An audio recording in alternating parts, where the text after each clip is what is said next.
It is because of this that, being in contact with the earth is a very important part of one's health and well-being. I know the medical community would make fun of this, but I 100% stand by this.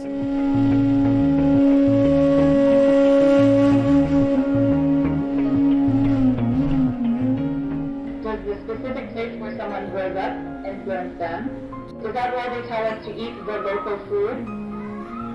The question is, being in a certain part of the planet, does the celestial geometry work upon you in a particular way?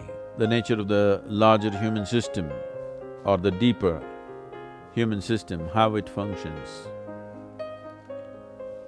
definitely is impacted by the location. It makes them different. As you know, it is true with every other life. The plant life and the animal life, which is very comfortable in southern India, would wither away in anywhere around New York State or in that part of the world. Because the life here has evolved, it's not just the weather. It's not just the weather and the volume of sunlight or cold that happens. Yes, those are a big impact too. But why life has evolved the way it has evolved has something to do with the location.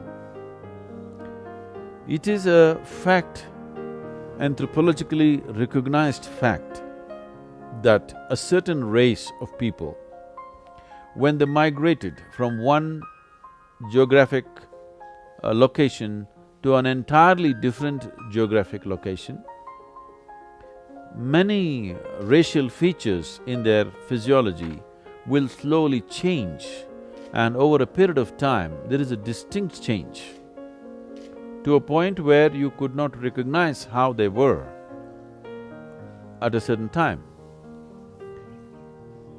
For example, India has been a cauldron of racial mix for a long time.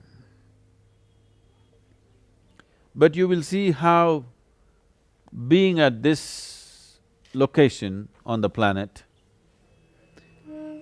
of course the temperatures, the weather, all these things have an influence, but apart from that, just the nature of the food that they eat, nature of how what planetary position they are, how it has altered their physical features and how they've completely changed is quite unbelievable. It is Central Asian people who came down as the Aryans about 8,000 years ago. Just see how people in Georgia, I'm not talking about United States Georgia, I'm talking about the Georgia, okay? In Central Asia, how those people look and how people who have come from there, who lived in India for over 6,000 to 8,000 years, how they look, you will be amazed how they have changed. Everything about them has changed. So there is weather, there is food, there is latitude, which makes the difference. Because the speed at which the planet is spinning has different effect of centrifugal and centripetal forces working upon every object upon the planet. The forces working upon life upon this planet varies from one latitude to another. So based on this, the impact upon how the body shapes itself, and because of that, because of a certain shape and a form it takes, it could become differently competent. It's unfortunate that every difference certain human beings turn it into a discriminatory process. Otherwise, if you study the differences that the planet has produced, different types of life forms that it has produced, even different types of human beings that the planet has produced, it's amazing and incredible, and there is a whole lot of things to know about this. And India's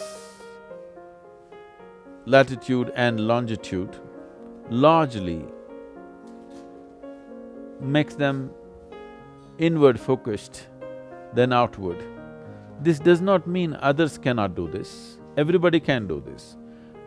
There is also a cultural evolution that happens over a period of time. There are many factors.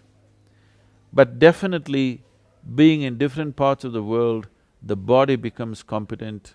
It's not like if you move from one place to another, now in next 2 years' time everything about you will change, need not, unless you're willing to change.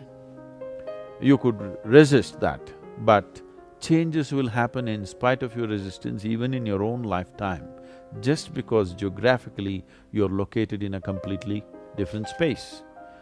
It's very difficult to gauge this because the amount of cultural influence and other social influences are so big and so intertwined that you cannot really separate this. But suppose we had looked at a world before the migration started, before we started traveling as we are traveling today, you can clearly see the distinction as to how planet generated a certain type of life in a certain part of the world. This is true with every other life and definitely with the human being too. You also, I think, interjected with a question about the food. I must tell you this, in yoga, the prescription for eating the food is how much distance a man can walk in a day. In a single day, how much distance you can walk. That should be the radius of the area from which you must eat. You should not eat food which is grown far away from you because the body that you carry is essentially a piece of this planet.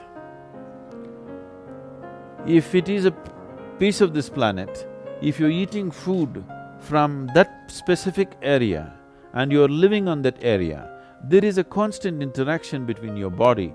Don't think this happens only after you find your cemetery spot. Even today, as you are sitting here, if you sit in this place, your body and the earth or this part of the earth on which you're sitting is in a constant state of a very profound interaction. It is because of this that, being in contact with the earth is a very important part of one's health and well-being. In the yoga center, we are always giving people to work in the garden if they are not healthy, so that they are in touch with the earth. This being in touch with the earth today in modern spas has reduced itself to a mud bath. Well, you must be in touch somehow. It doesn't matter how you do it, either with a mud bath or by working in the land, whichever way, or sleeping on the floor, or whatever you do, essentially you're trying to be in contact. And food is a transaction. What was in the earth, you're taking it into the body. It will function best if it comes from that piece or that area of earth on which you're living. So generally the prescription is like this, how much you can walk in a day, that should be the radius of land from which you eat. That is, if you are growing food on your own farm and eating, you will see within a month's time.